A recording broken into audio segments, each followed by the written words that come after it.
keluar, walaupun tadi pagi waktu bangun masih mendung, masih hujan. Saudara-saudara yang dikasihi oleh Tuhan Yesus Kristus, surat Ibrani mengajak orang percaya untuk mari sama-sama kita mengerti tentang iman. Iman itu adalah satu-satunya jalan untuk kita bisa diterima oleh Allah. Kenapa kita harus beriman? Kenapa kita harus percaya? Karena itulah jalan satu-satu untuk kita bisa diterima oleh Allah. Tanpa iman, tidak mungkin seorang berkenan kepada Allah. Sebagaimana dalam bacaan kita hari ini, bahwa orang yang berimanlah yang berkenan kepada Allah. Apa mama kekasih-kekasih Tuhan, di dunia modern ini banyak orang dilanda krisis iman. Ada yang meninggalkan gereja dan akhirnya meninggalkan Tuhan. Walaupun sikap menyangkal itu sekarang bukan hal yang baru, itu sudah menjadi pergumulan sejak manusia pertama. Banyak orang tidak lagi bertanya dan juga belajar lebih untuk mengenal Allah. Orang soleh akan tanya dan orang malas untuk belajar tentang Allah. Tetapi orang lebih tertarik mengatakan tidak ada Allah, apalagi di zaman modern ini. Orang akan mengatakan atau orang akan mengolok kita ketika kita masih mau setia bahwa Tuhan itu ada. Di zaman modern ini banyak orang bisa mengatakan bahwa Allah tidak ada. Saudara, firman Tuhan ini mengangkat pengetahuan dan pengalaman iman tokoh-tokoh iman. Sebagaimana tadi disampaikan, ada Abraham, ada Sarah, ada Henok, ada Nuh. Mereka ini adalah tokoh-tokoh iman. Mulai dari Habel sampai para nabi. Iman dibuktikan dalam diri mereka melalui hubungan mereka, melalui relasi mereka, persekutuan mereka dengan Allah. Bahwa Allah berkenan kepada orang yang menghampiri Dia karena iman. Saudara, orang yang mau tetap berdoa, orang yang masih mau tetap bersekutu dengan Tuhan, orang yang masih mau panggil nama Tuhan, menandakan bahwa dia masih beriman. Tetapi kalau dari mulut sudah mengatakan bahwa tidak ada Tuhan, dia punya iman sudah mulai luntur. Saudara-saudara yang terkasih, tokoh-tokoh iman ini, mereka begitu percaya bahwa Tuhan ada, sehingga mereka menghampiri Tuhan. Iman menjadi dasar yang menentukan cara berpikir mereka dan perbuatan hidup mereka sehari-hari. Saudara, kesaksian tentang mereka ini merupakan cara Allah melalui penulis kitab Ibrani untuk menunjukkan betapa berharganya iman sebagai bukti dan jaminan yang paling kokoh untuk mengerti segala sesuatu tentang Allah dan kehidupan yang dikehendaki oleh Allah. Habel, dia mempersembahkan korban kepada Allah, bukan korban biasa, tetapi korban pilihan, korban darah untuk perdamaian. Itu sebabnya Bapak Mama, setelah dia mati pun, bagi Allah dia masih terus berbicara. Iman memiliki sifat yang agung dan menghasilkan buah. Sifat agung iman nampak ketika Allah berkenan menganugerahkan kehormatan dan kemuliaan kepada para tokoh iman yang disebut dalam bacaan kita hari ini. Mereka layak menjadi teladan hidup beriman, bahkan sampai mereka sudah tidak ada lagi.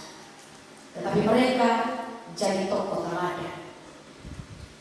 Apa mama kekasih-kekasih Tuhan, bagi penulis Ibrani, iman adalah terang yang membuka penglihatan, yang membuka pemahaman kita tentang sesuatu yang tidak mampu dilihat oleh mata kemanusiaan kita. Sebagaimana dalam ayat 1, iman adalah dasar dari segala sesuatu yang kita harapkan, bukti dari segala sesuatu yang tidak kita lihat. Apa apa yang belum terjadi, yang kotong belum tahu apa yang akan terjadi di depan, tapi kotong punya harapan, kotong berpengharapan bahwa pasti itu baik-baik saja. Itu iman. Atau kita percaya kepada apa yang tidak kelihatan. Saudara, itu yang disebut dikatakan dalam ayat 1. Iman bukan sekedar perasaan yang sebentar timbul lalu kemudian tenggelam. Jadi saudara, iman itu bukan seperti orang bilang apa? Pasca, napas, Natal pasca, Natal timbul, pasca, habis Natal dia tenggelam, nanti pasca lagi dia timbul, habis itu dia tenggelam lagi. Natal timbul, sesudah Natal tenggelam lagi. Di sini mau bilang bahwa iman tidak seperti itu. Biasanya ini karena hujan. Hujan makanya pada tanggal 25 jemaat sedikit. Tapi kalau biasa tanggal 25 itu full, bahkan gereja-gereja persiapkan tambah tenda-tenda. Apalagi dari tanggal 21 kunci tahun. Kunci tahun orang semua berlomba-lomba untuk masuk gereja. Tapi nanti pas yang tanggal 1 sedikit orang yang datang. Ada orang yang berkomitmen bahwa saya akan memulai menutup tahun yang lama, saya datang ke gereja. Lalu memulai tahun yang baru dengan hari pertama itu saya bergereja, saya membangun hubungan dengan Tuhan. Tapi ada yang sudah masih ada hari esok. Intinya kemarin kita sudah kunci tahun. Saudara-saudara yang terkasih, iman bukan sekedar perasaan yang sebentar timbul lalu tenggelam. Iman dan harapan akan selalu berjalan bersama. Apa yang kau harapkan, itulah yang kita imani dengan teguh bahwa Tuhan Allah berkuasa menggenapi janjinya di dalam diri Yesus Kristus. Iman adalah bukti yang dapat dimengerti dengan akal budi dan bahwa segala perbuatan Allah itu adalah benar, walaupun kita belum melihatnya. Iman membantu kita untuk mampu melakukan hal yang benar. Sebab saudara, Allah memberikan upah kepada orang-orang yang sungguh-sungguh mau terus berjalan bersama dengan Dia. Saudara-saudara yang terkasih, karena iman, 12 keluarga hari ini membawa anak-anak untuk menerima sakramen baptisan kudus. Bahwa anak-anak ini milik Tuhan yang dititipkan. Anak-anak ini adalah milik Tuhan yang dipinjamkan kepada setiap keluarga. Karena iman, maka kita mengerti dan juga kita sadar bahwa ini hanya pinjaman, ini hanya titipan. Sehingga kami datang mempersiapkan diri dan hati kita untuk memenuhi janji, mau berjanji kepada Allah bersama dengan anak-anak. Sekalipun orang tua belum bisa melihat masa depan anak-anak seperti apa, namun karena iman kepada Tuhan Yesus Kristus yang memberikan jaminan untuk kita terus berharap bahwa mereka ini adalah milik kepunyaan Allah, milik titipan Tuhan. Kalau Tuhan sukasi, maka pasti Tuhan juga yang akan menjamin hidup dan perkembangan mereka. Atau belum tahu tentang hidup masa depan seperti apa, tetapi karena iman, kita punya harapan bahwa anak-anak ini, kalau boleh mereka hidup dalam takut akan Tuhan, hidup masa depan adalah masa depan yang cerah. Karena iman, harapan kita orang tua bukanlah harapan yang kosong, melainkan memiliki isi. Iman menggerakkan setiap orang ke masa depan. Mama, saudara yang terkasih, Habel, Hanok, Nuh, Abraham, Sarah, dong adalah saksi-saksi iman yang menggambarkan janji Allah terpenuhi dalam hidup mereka yang beriman teguh. Jadi di sini saudara-saudara, Kalau melihat tentang mereka sebagai tokoh saksi iman ini berarti bahwa menolong kotong. Jangan pernah kotong lepas kotong punya iman percaya kepada Yesus Kristus. Karena nyata benar bahwa ketika mereka beriman kepada Tuhan, apa yang Tuhan buat dalam hidup. Ada juga saudara-saudara orang yang terus dia beriman, tetapi dia sampai menikmati janji Tuhan. Pada akhirnya dia meninggal. Tetapi saudara, mereka meninggal dalam keteguhan iman. Ada orang yang juga terus beriman dan kemudian dia menikmati akan janji-janji Tuhan terlaksana dalam hidup. Hari ini mau bilang kepada saudara dan saya bahwa apapun persoalan kita, jangan pernah bilang bahwa Tuhan selalu ada. Tuhan itu selalu ada. Dia Immanuel, Allah yang selalu beserta kita. Sekalipun kotong bilang ini terlalu sulit, serasa kotong melihat bahwa sudah ada jalan keluar, tetapi tiada yang mustahil bagi Tuhan. Jalan putus sekalipun, jikalau dalam Tuhan ada saja yang jalan keluar. Bapak mama, saudara yang dikasihi Tuhan, kita beriman pada Allah yang telah datang dalam Yesus Kristus, walaupun kita tidak melihat Allah dengan mata kepala kita, tidak melihat Allah secara mata jasmani kita. Tetapi ini penting saudara-saudara pada zaman sekarang. Semakin banyak orang tidak lagi percaya atau meragukan tentang adanya Yesus sebagai anak Allah, sebagai Tuhan Juru Selamat kita. Banyak orang yang susah percaya, dia bilang percaya Tuhan buat apa yang potong soal kelihatan. Kebanyakan orang menggantungkan iman dan pengharapan kepada apa yang kelihatan, pada jabatan kita, pada kuasa kita, harta yang ada pada kita, bahkan bergantung kepada orang-orang yang kuat menurut kita, sehingga orang merasa bahwa beriman kepada Tuhan itu kabur. Tetapi saudara-saudara, saya mau bilang bahwa ingat Tuhan Yesus bilang dia adalah pokok anggur yang benar. Kita hanyalah ranting-ranting yang tertempel. Yang penting itu bukan ranting, yang penting adalah pokok itu. Apa dayanya ranting-ranting jika tidak ada pokok?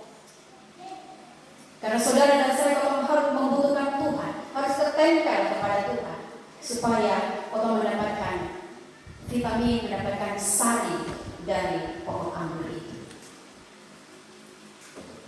Apa dayanya kita sebagai ranting-ranting yang tidak tertempel pada pokok anggur?